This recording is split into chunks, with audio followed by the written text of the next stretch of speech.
양수리 한강, 북한강과 남한강이 함께 만나는 지점을 양수리라고 하고요. 거기에 우리말로는 조물머리라고 합니다.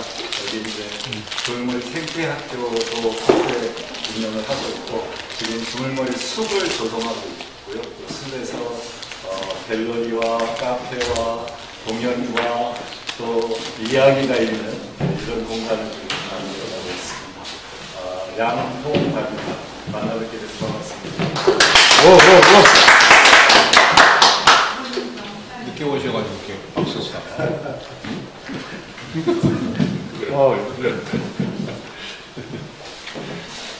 제가 워낙 그 수줍음을 잘 받아줘요. 그래서 말하다가 막 떨고 그러면 박수 쳐드릴게요.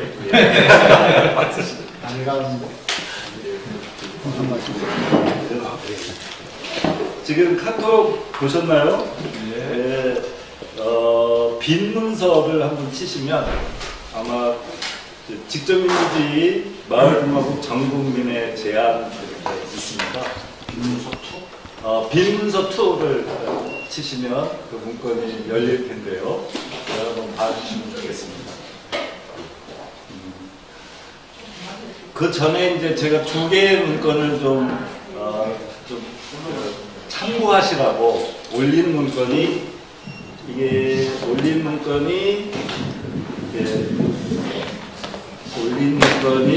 있습니다.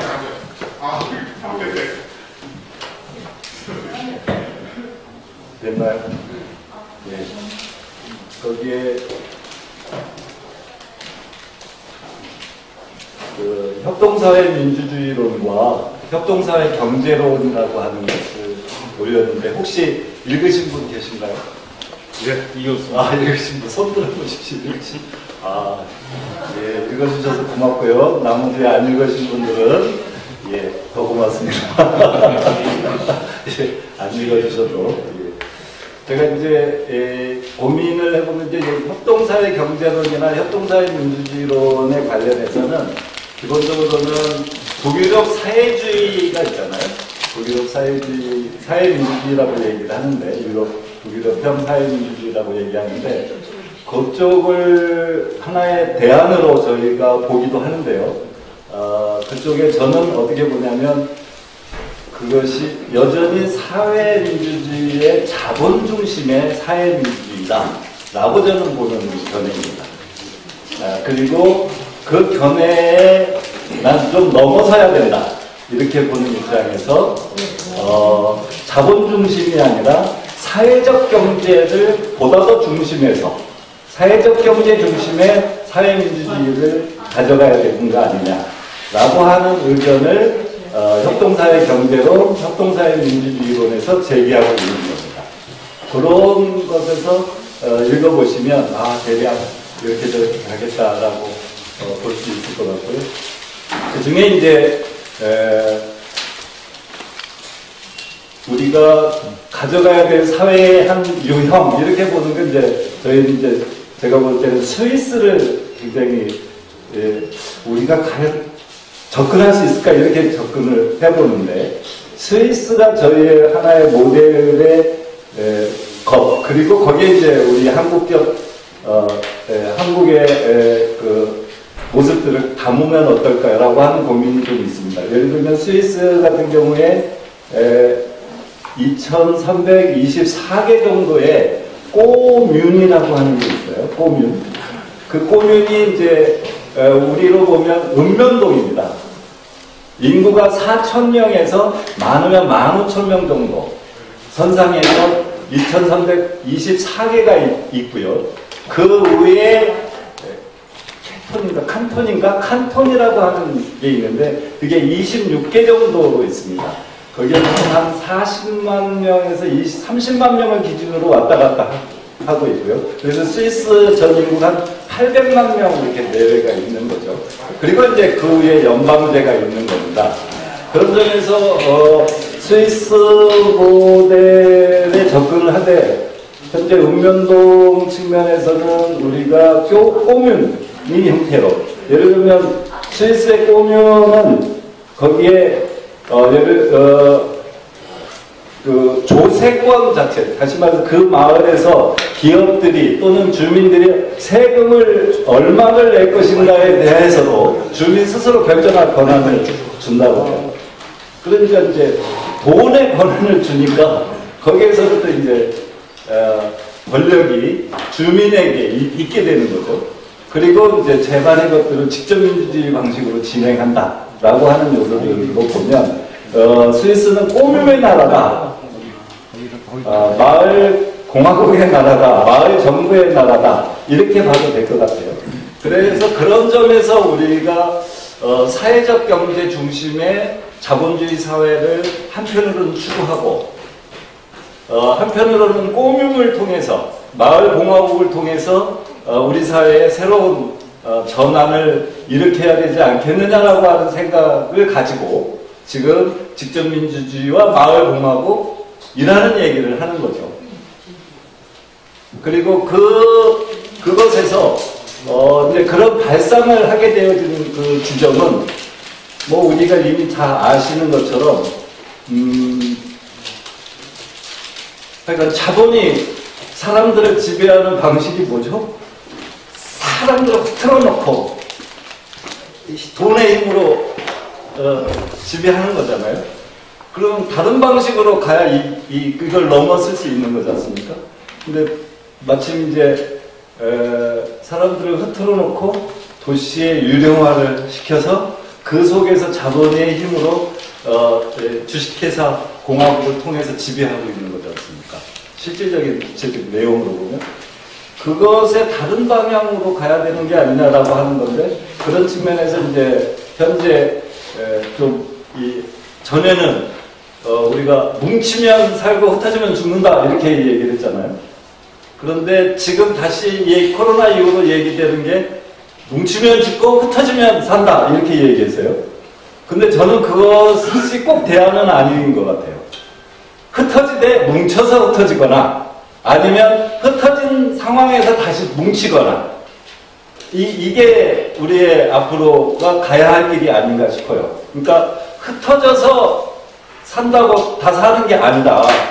흩어지되 뭉치자. 이게 저희들이 가지고 있는 어떤 생각의 방식이고 그게 현재의 자본을 이기는 방식 아닌가. 이렇게 저는 보고요.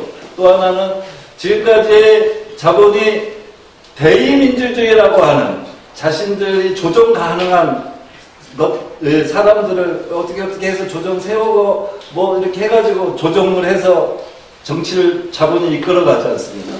근데 그러지 않는 방법이 있다. 그게 이제 시대의 전환 속에서 직접민주주의라고 하는 방식으로 가자.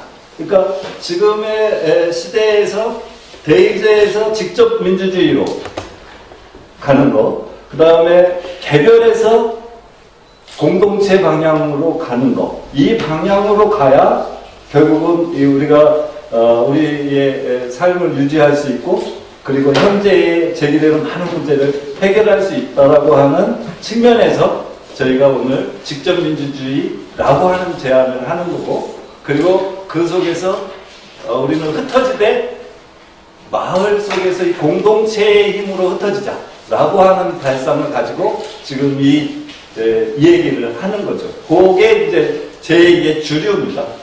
그리고 그게 전부고요. 그리고 구체적인 내용들은 이제 다시 우리가 이 얘기를 하면 될 것 같고요. 요게 이제 저의 하나의 던지는 메시지고, 그러면 그걸 어떻게 할 건가라고 하는데, 지금 시간이 어떻게 됐죠? 40분. 그러면 어떻게 됐죠? 제가 10분 한 거죠? 앞으로 10분만 더 하겠습니다. 예. 지금 한국 사회라고 하는 문제에서, 제가 이제 여러 가지 경험을 해본 바, 제가 이제 예를 들면 정당 활동도 좀 경험해본 경험이 있어요. 정당도 만들어 보기도 하고, 그 다음에 마을에서 구체적인 협동조합을 20년 전부터 조직해서 마을 운동도 해본 경험들, 그리고 뭐 전반적인 네트워크를 해본 경험들 선상에서 한편에서는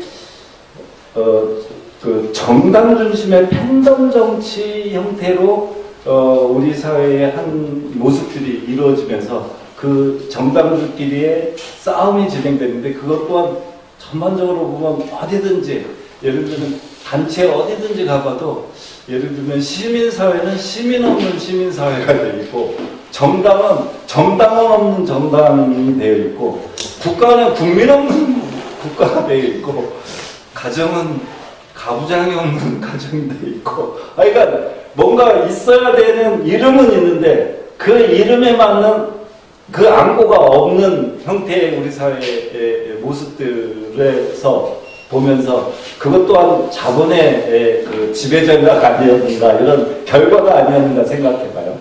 그래서 이 문제를 어떻게 해결하고 넘어설 것인가에 관련해서 우리는 지금 사회라고 하는 걸 커뮤니티라고 하는 걸 우리 표현으로 공동체라고 하는 걸 잊어버렸거나 해체당하겠거나 그런 거 아니었을까라는 거죠. 그래서 결국은 사회를 복원시켜야 된다라고 하는 거죠. 커뮤니티를 복원시키지 않는 한 100회 아무리 많은 영웅이 태어나도 이거는 지금 안 된다.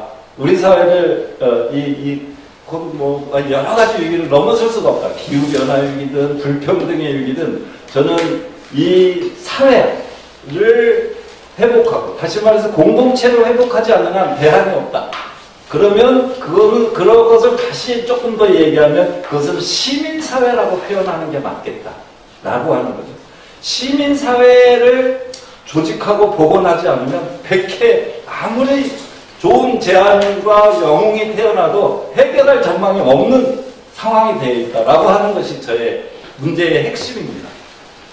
그러면 시민사회를 어떻게 복원할 건가? 어떤 형태로 무엇을 내용으로 복원할 건가? 이 문제가 닥치는데 그 문제와 관련해서 저는 직접민주주의와 마을공화국이라고 하는 화두를 던져서 시민사회의 재조직에 불을 지피자.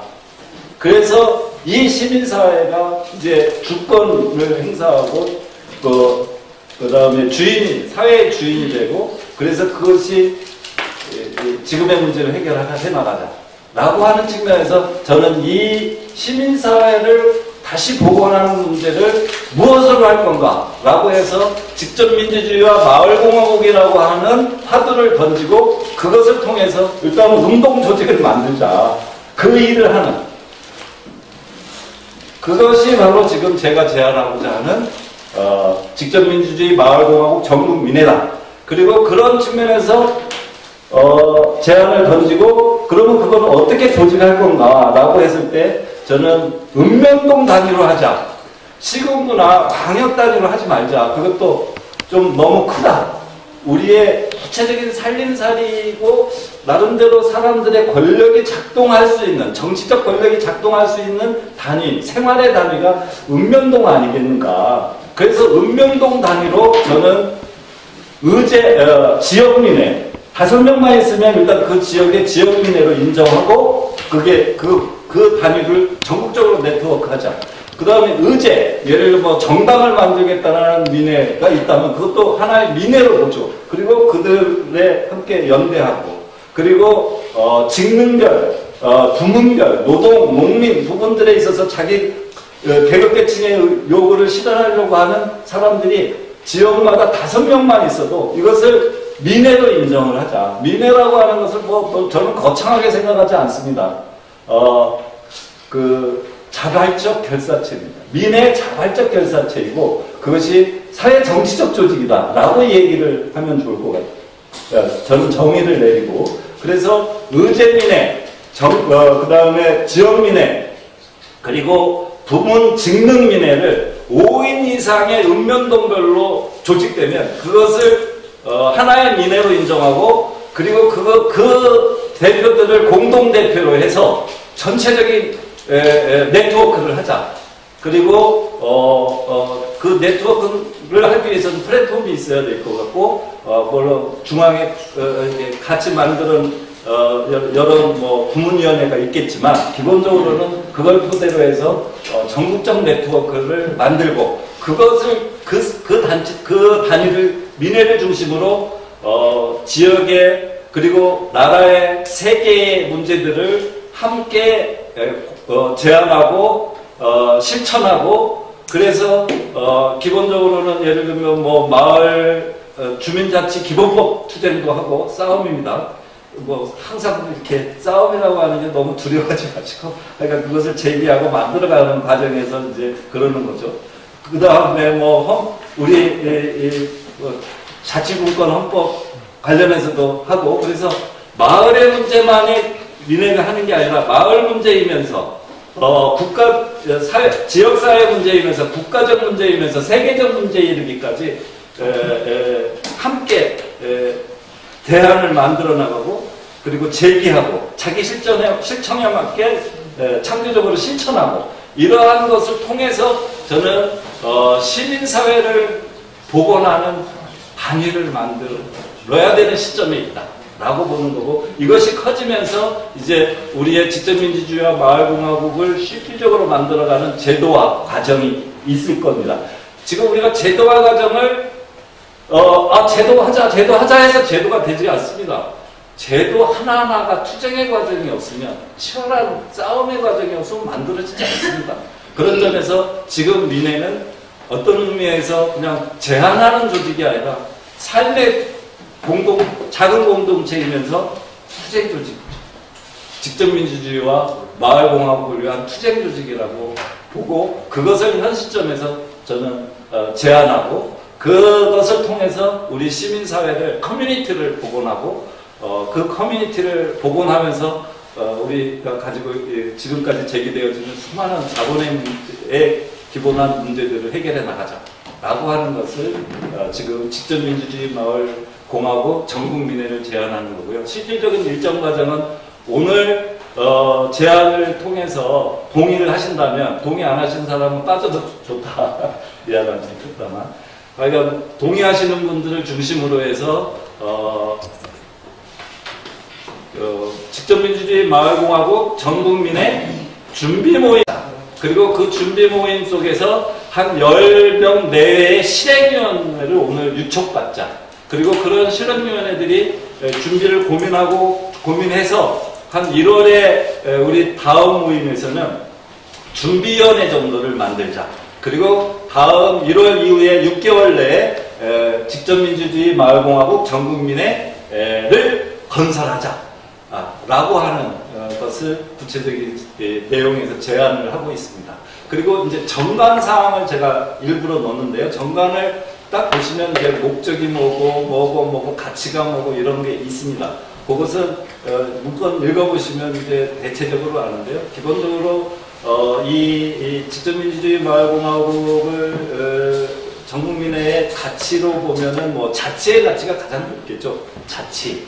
그 다음에 예를 들면 생태, 그 다음에 평화, 그 다음에 우리가 생각하는 연대, 그 다음에 공동체 이런 몇 가지 한 7가지의 가치를 제가 이런 정도의 가치를 가지고 우리의 직접민주주의 마을공화국 전국민회를 만들어가자라고 했고요.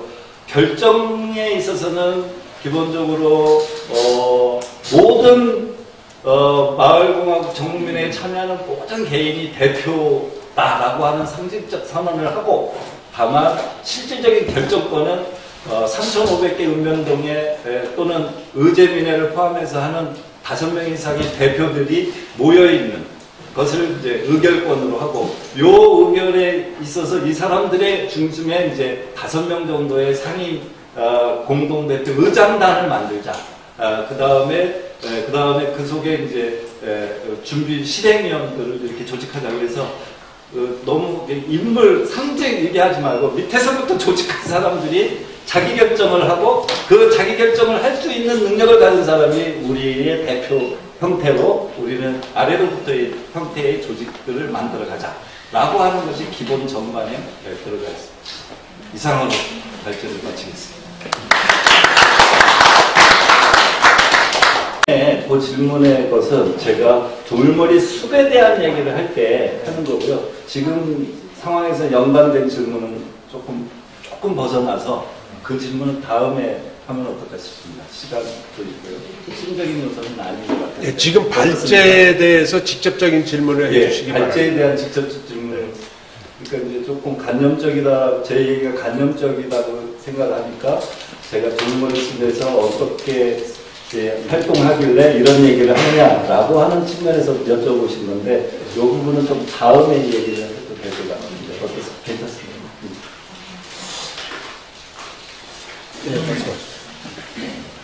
네, 강화도에서 왔습니다. 김정택이라고 합니다. 제가 발제를 들으니까 제가 이해하기로는 이러한 조직이라면 이것은 운동조직, 투쟁조직일 수 없다 이렇게 저는 다가옵니다. 그러니까 앞으로를 준비해서 각 기초나 읍면동 차원에서의 일종의 연구 조직일 수 있다고 생각해요. 그리고 이후를 대비한 마을 민주주의, 직접 민주주의와 마을 공화국에 대한 내용을 만들어가면서 어떤 형태로든지 교육을 만들어갈 그런 거라고는 생각이 드는데, 근데 그리고 이런 것이 전 운동 조직이 되면 안 된다는 생각이 있습니다. 이제는 읍면동의 마을 전체 주민이 다 그 주체로서 참여할 수 있는 그런 걸 고민하고 이제 그런 것이 되어질 때 운동이라고 해야지. 저는 이것에 대해서는 하여튼 저는 그렇게 느낌이 왔습니다. 좀 답변해 주시면 되겠습니다. 다라고 하는 건 다 없습니다. 네, 말꼬리를 잡는 게 아니라 현재 주민들을 전체적으로 직접민주주의와 마을공화국이라고 하는 것으로 주인을 세우려면 시간이 좀 필요할 거고요. 그러한 뜻을 가진 사람들의 실천적 노력들이 필요해서 그들의 실천의 과정을 통해서 저는 많은 주민들이 이제 제도화 과정을 앞두고 또는 제도화 과정에 함께 하면서 저는 다 참여하는 상황이 될 것 같아요.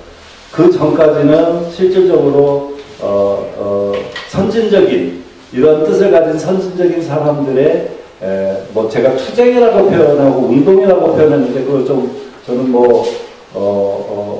예전에 학생운동처럼 또는 노동운동처럼 하자는 얘기가 아니라 그건 뭐 삶의 양식에서 또 실질적인 생활의 선상에서 문제 제기를 하고 제도화를 요구하고 그 다음에 때로는 좀 격한 자기 주장도 하고 할 수 있는 것들이라고 보거든요. 그런 점에서 저는 김정택 선생님께서 그 시기로 가면 그때 가면 좋은데 그런 모습은 좋은데 지금 당장 시작되지 않을 거다. 그리고 먼저 노력하지 않으면 그 상황은 거의 없을 거다. 이렇게 생각합니다. 네, 또 없으니까 질문하시기 전에 자기 소속 이름을 말씀을 해주시고 네. 질문하시기 바랍니다. 상주에서 온 국제NGO 생명누리 공동체 대표 정호진입니다. 농사를 직접 짓는 농부이기도 합니다. 양생 발표 잘 들었고요. 근데 읍면동을 기초로 한다고 해도 벌써 몇천 명씩이 되잖아요. 그걸 너무 크다고 생각하시진 않나요? 저는 우리가 마을공화국이라고 했을 때 그 정도 단위를 상상하고 계셨는지 저는 사실은 더 줄이면 좋겠다는 생각이 들거든요. 그래서 몇백 명 단위 수준으로 예를 들면 미국 암시 공동체 같은 경우는 한 공동체의 단위를 250명 정도로 딱 제한해버리거든요. 그래서 25가정, 그러니까 한 가정이 보통 10명쯤 가족이 되기 때문에 25가정이 한 공동체의 전형을 이루고 거기서 학교도 독립적으로 하고 또 대부분의 대의나 자치를 독립적으로 해가는 이런 모습을 보면서 이 구조가 참 괜찮아 보인다 그런 생각을 했는데 이게 읍면동 단위만 하더라도 너무 크지 않을까 이런 우려가 좀 있는데 어떻게 생각하시는지요?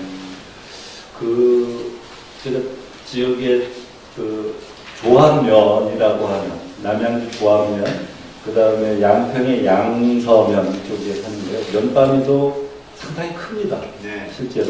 리 단위로 보면은 저희가 한 뭐 40가구 정도 되어지는 집들이 이렇게 연결되어 있었는데, 그 리 단위 사람들의 삶의 모습 속에서 가족 공동체 개념으로서는 좀 접근이 되어지는데, 하나의 지역 순환이라는, 그러니까 지역 순환이라고 하는 측면에서 자원의 순환 구조와 그것을 통한 공동체 정도를 만들려면 그 리 단위 가지고는 부족하더라고요. 그래서 기본적으로 리 단위의 공동체성이 높이 발현된 조건에서, 높이 발현시키는 과정에서 지역 순환 과정과 지역 생태적 위협 이런 것들이 삶의 공간들로 보면 몇 단위 정도에서의 정부라고 하는, 공화국이라고 하는 의미를 결합해서 거기에 행정이라든가 자치권이라든가 입법권이라든가 이런 부분들이 같이 이렇게 좀 더 완결이라는 말은 없고요. 좀 더 그러한 규모라든가 이렇게 봤을 때 저는 읍면동 정도가 현재 우리가 생각하는 공화국이라는 의미에서, 정부라는 의미에서 가능한 범위, 최소 범위가 아닐까 이렇게 생각해 봤습니다. 제가 꼭 못하는 네, 또 질문 부탁드립니다. 예. 도움에서 왔습니다. 강경호입니다. 제가 살고 있는 그 마을이 33호가 됐습니다. 근데 지금 부부가 이렇게 살고 있는 가구가 보니까 3가구더라고요. 나머지는 거의 한 가구. 계속 돌아가시면 빈집이 늘어나는. 마을에서 방금 공동체가 가능한가? 저는 아니다고 넓습니다. 이제 공동체를 연마을을 봐도 마을 자체적으로 공동체를 만드는 것은 어렵겠다는 생각이 들어요. 새로운 그 젊은 사람들 일부 생각이 깨있는 사람들이 뭔가 하지 않으면 면 단위로 뭘 이렇게 너무 고령화 됐다 할까요? 그래서 그 마을 단위 뭘 하기 좀 어렵다. 그런 생각이 듭니다. 지금 현재적으로 네. 현재의 특히 시골 마을을 중심으로 공동체를 이루는 거 불가능합니다. 라고 저는 생각하고요. 사람이 어떻게 사람이 모이고 어떻게 힘이 모이는가 이렇게 보면 거기에는 권력을 줘야 됩니다. 권력. 예를 들어서 읍면동 단위로 권력을 주는 방법은 직접 선거를 하는 거고요. 거기다가 돈이 있어야 됩니다. 돈. 거기에 이제 마을 기금이라고 하는 것과, 그리고 마을 기금을 예를 들면 정부 차원에서 뭐 지자체에 내려보내는 등등등 자치 분권을 위한 돈들을 쭉 정리해서 읍면동별로 마을 기금이라고 하는 것을 설치해서 마을에 직접 선출된 읍면동장에 의해서 또는 지역 읍면동장 자치위원회를 통해서 그것이 운영되고, 그리고 그것을 통해서 자기 결정권, 예를 들어서 많은 부분들의 지역을 위한 그 돈을 쓰는 자기 결정권, 또는 거기에 결합하는 많은 일들에 대한 자기 결정권을 주게 되면 저는 거기에 사람이 모이고요. 그리고 그 사람들이 모여서 뭔가를 이루면서 자기 비전이 있을 때 젊은 사람들이 당연히 내려오게 됩니다. 지금 도시를 흩어져야 된다고 그랬잖아요. 그러한 과정이 저는 상당 기간 걸릴 거라고 봐요. 지금 아마 직접민주주의, 마을공화국 이런 부분들이 길게는 한 10년 운동을 해야 될걸요. 그런 과정에서 도시의 새로운 변화, 그리고 우리 사회의 변화 이런 것들이 통해서 아마 마을 공동체 권력이 있는 곳에 사람이 모이게 돼 있고, 그런 권력을 어떻게 보다 선한 방향으로 가져가기 위해서 선한 사람들이 모이게 돼 있는 거거든요. 지금은 권력이 없는 거예요. 마을마다. 재구도 없는 거고. 그러니까 없는 거죠. 지금의 상태로는 공동체 불가능하죠. 네.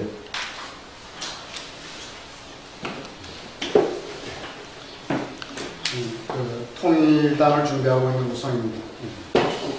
그 연선생님 말씀 잘 들었고요. 지금 그 기초 단위를 읍면동이라고 보셨는데 저도 읍면동 그걸 기초로 보시는 건 저도 동감하고요. 그러니까 현행 제도 내에서 현행 이 제도가 보증하는 것 중에 하나가 제가 알기로는 읍면 공장을 선출할 수 있다는 걸 알고 있어요. 근데 아무도 하는 데가 없어요. 맞습니까? 만약에 이게 가능하다면 읍면 동장을 직접 선출하는 운동부터 한다면 훨씬 더 빨리 이 뜻한 바에 도달하지 않을까 이런 생각을 해봤습니다. 이 지금 선출제라기보다는 결론은 임명은 합니다. 다만 이렇게 의견을 모아가지고 이 사람이 좋겠다라고 추천이 되면 그 시장이나 군수가 그렇게 해세요. 이렇게 하는 초빙제 때도 뭐 추천제도 이런 수준에 있습니다. 투표는 아니고 그 마을 주민들에 대한 투표는 지금 읍면동만 빠져 있습니다. 예를 들면 리통 그 있잖아 동에는 통이 있고 리장. 읍면은 리장이 있습니다. 이 사람들도 선출을 해요. 지금 주민들이. 근데 선출제가 아니고 그냥 선출하는 투표행위를 하고 나서 최종적으로 시군구 군수가 임명해 주는 겁니다. 그걸 인정해 주는 거지 이 선출된 것을 바로 그냥 선출된 게 아닙니다. 그러니까 현재로 보면 어쨌거나 리와 통장은 지금 선출을 하고 있어요. 그 다음에 시군구 단위를 선출하고 있죠. 읍면동장만 선출이 아닙니다. 대다수. 읍면 동장을 선출하자라는 운동이 나는 더 효과적이지 않겠는가. 그거를 제기하고 있습니다. 네. 그 마을공화국 내에서는 선출하자와 동시에 선출만 해가지고 되느냐 마을의 예산과 마을의 사업을 자기 결정을 할 수 있는 권한까지 주자 이렇게 해서 우리가 운동하려고 하는 것은 주민자치기본법 제정운동을 하는 겁니다. 그 운동을 하면서 실질적으로 활동도 하고 그렇게 해서 사람을 모아서 이렇게 가면서 이제 주민들이 그래 그것이 맞아 해서 이제 대회에 따른 흐름을 만들어 나가는 거죠. 그래서 저는 맞다고 봅니다. 우리가 가장 먼저 해야 될 것, 직접민주주의 마을공화국 전국민회가 해야 될 1번 투쟁 과제, 주민자치기본법을 제정하는 운동을 한다. 이거라고 저는 생각합니다. 예. 태안에서 좋은 생각이라든가 제가 지금 귀농 마을에 들어가서 이제 마을 상황을 살펴보니 시골 다 아시겠지만 60세 정도까지가 청년회를 기용하고 있고요. 그 다음에 이제 70세, 80세가 대부분입니다. 지금 현재 구성원들이요. 그럼 이제 마을공화국의 공동체는 이 단계기는 너무나 소중하고 나가야 될 과제인데 지금 현실로 보면 이들을 이렇게 이제 일궈내고 또 앞으로 지속적으로 생각할 수 있는 그 저변 인구가 없다는 거예요. 특히 이제 희망을 가지려면 청년들이 좀 와야 되는데 그래서 이제 제 생각에는 이 청년들이 되게 올 수 있는 기회를 정착할 수 있는 그런 방향으로서의 인구 젊은이들을 유입할 수 있는 그런 구조가 되지 않는가.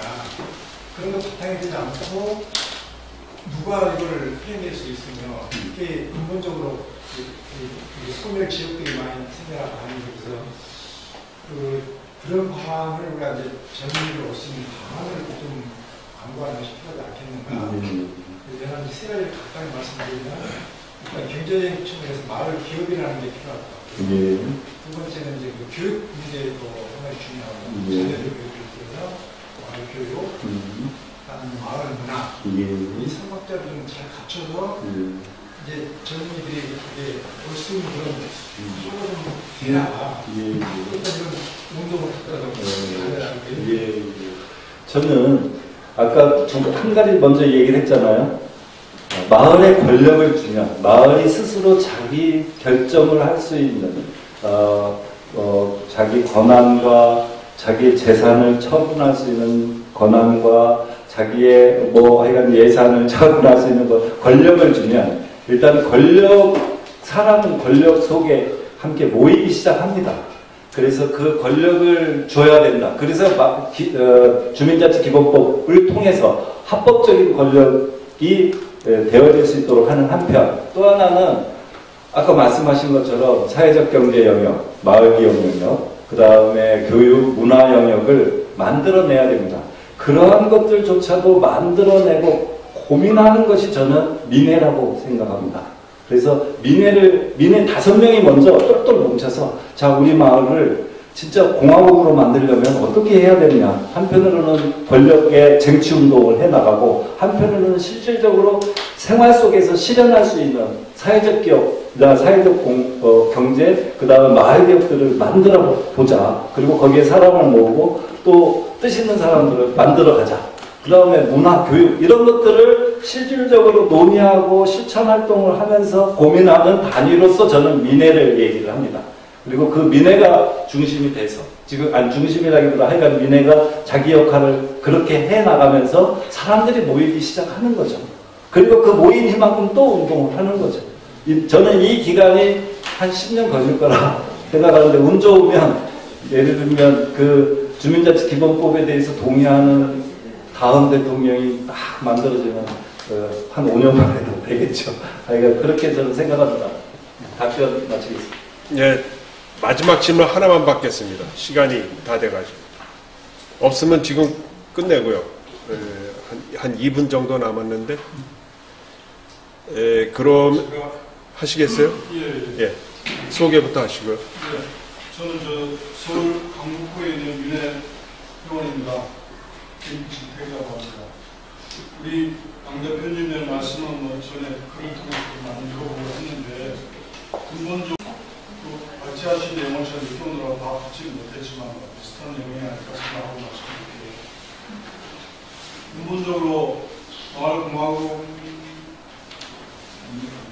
직접 민주주의 마을공화국 전국민회라는 출발 이 개념을 위해서 우리가 모여서 토론을 하고 있는데 기본적으로 아까 우리 양 대표님 말씀 중에 두 가지 정도만 제 생각으로 질문을 던져보겠습니다. 전국민회가 거절되면 첫 번째 과제로 주민자치기본법 제정운동에 박차를 가해야 된다고 하는데 저는 기본적으로 그 생각에는 저는 동의하기 어려웠습니다. 왜냐하면 역사적으로 봤을 때 어떤 지배 세력도 기득권 세력도 스스로 자기의 권리를 내어준 적이 없거든요. 법제정을 통해서 가능하다고 생각하는 그 자체가 너무 환상에 사로잡혀 있는 거 아닌가.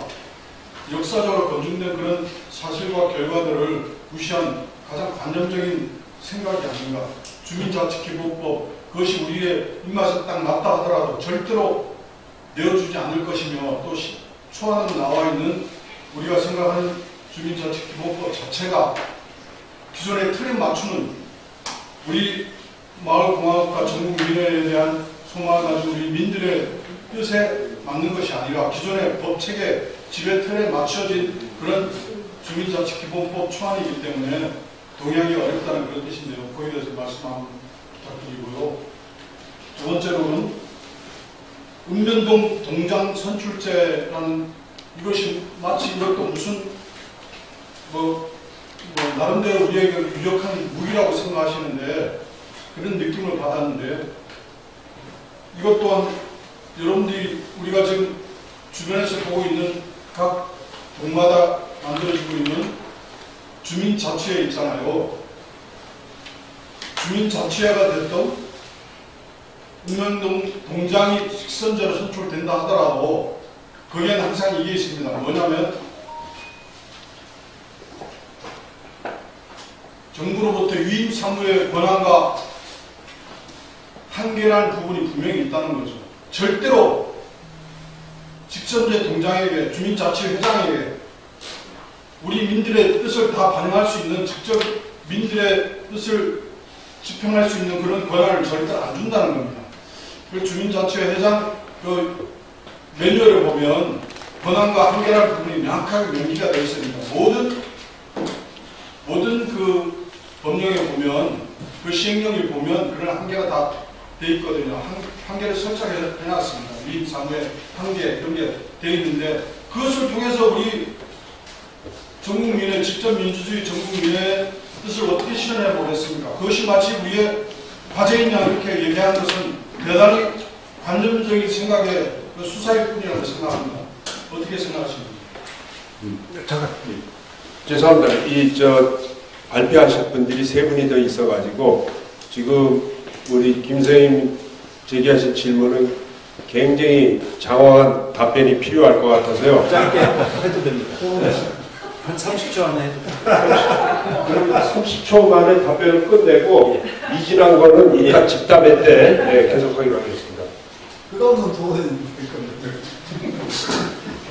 말씀하신 것처럼 지금 권력을 가진 사람들은 권력을 호소해서 내놓지 않습니다. 그래서 저는 아까 얘기했잖아요. 투쟁하는 거다. 주민자치기본법을 호소하고 제한하고 하는 게 아니라 그 주민자치기본법을 만들기 위한 것 자체를 하나의 투쟁의 것으로 보지 않으면 안 된다. 이렇게 보는 거고요. 그리고 주민자치기본법 안의 내용 속에서의 권력의 문제인데 단순히 행정사무를 보려고 하는 주민자치기본법이 아니고 제가 아까 얘기했지 않습니까? 직접 선출할 것뿐만이 아니라 예산권과 그리고 그 과세권 그 다음에 등등의 마을의 실질적인 기획권 이런 것들이 포함된 주민자치기본법을 제안하는 거고 그것을 만들어가기 위한 투쟁을 벌이자라고 하는 얘기를 하는 겁니다. 이상입니다. 예, 고맙습니다. 예. 일단 양호관 선생님 발표 이상으로 듣고요. 미진한 질문들을 저녁 먹고 집단의 시간에 계속하도록 하겠습니다. 수고하셨습니다. 고맙습니다.